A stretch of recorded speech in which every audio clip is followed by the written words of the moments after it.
আসসালামু আলাইকুম। যদি আপনি বান জাদুটনা, কুফরি কালাম, জিন, ভূত, মারণ, উচ্চারণ, স্তম্ভন, আকর্ষণ, বিদ্বেষণ ইত্যাদি যে কোনো ধরনের জাদুটনায় ক্ষতিগ্রস্ত হয়ে পড়েন, আপনার যদি এখন এটা কাটার প্রয়োজন হয়, কিন্তু আপনি অনেকের দাঁড়িয়ে ঘুরতেছেন, কেটে দেয় নাই বা প্রপারলি কাটতে পারে না, আবার বারবার হয়ে যায়, তখন আপনি চাইলে এটা প্রয়োগ করতে পারেন। এই বিদ্যা যদি আপনি শিখে রাখেন, তাহলে আপনি নিজেই বান জাদুটনা কাটতে পারবেন। আপনার কারো কাছে যাওয়ার কোনো প্রয়োজন নেই, আপনি নিজেই কাটতে পারবেন।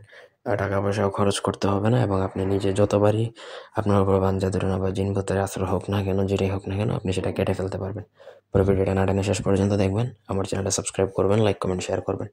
ব্যক্তিগত যে কোনো প্রয়োজন বা যে কোনো কাজের জন্য স্ক্রিনে দেওয়া নাম্বারে সরাসরি ফোনে, হোয়াটসঅ্যাপে কিংবা ইমোতে যোগাযোগ করে যে কোনো কাজ করাতে পারবেন, দেশে বা দেশের বাইরে থেকে।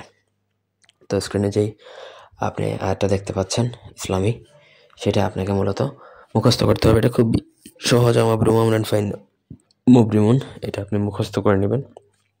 স্বচ্ছ পানি, পবিত্র স্বচ্ছ পানির মধ্যে গ্লাসে নেবেন।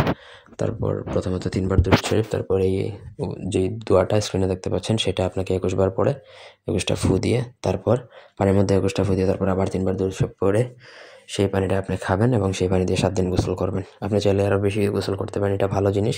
এটা কোনো নির্দিষ্ট কোনো নিয়ম নেই যে আপনি এতদিনই করতে হবে। যত প্রয়োগ করবেন, যতদিন ব্যবহার করবেন, খাবেন, ততই ভালো। এটাতে কোনো ক্ষতি নেই। আর যত দুনিয়ার যত বড়ই বান জাদুটনা, কুফরি কালাম আপনার উপর করা হোক না কেন, আপনি যদি প্রতিনিয়ত করেন, সেটা আপনার কিচ্ছু ছিঁড়তে পারবে না। সোজা কথা, এই তদবির যদি আপনি একবার যদি কামেল বা আমেল হয়ে যান, তাহলে পৃথিবীর কোনো ওঝাতান্ত্রিক কবিরাজের বাপেরও ক্ষমতা নাই আপনার শরীরে একটা ফুলের টোকা দেওয়ার। কিন্তু একইনের সাথে আপনি এটা দীর্ঘদিন ধরে করে যেতে হবে, তখনই কিন্তু আপনি এটার আসল বেনিফিটটা পাবেন। আশা করি বুঝাইতে পারছি। এই ছিল আজকের ভিডিও। ধন্যবাদ সবাইকে। আল্লাহ হাফেজ।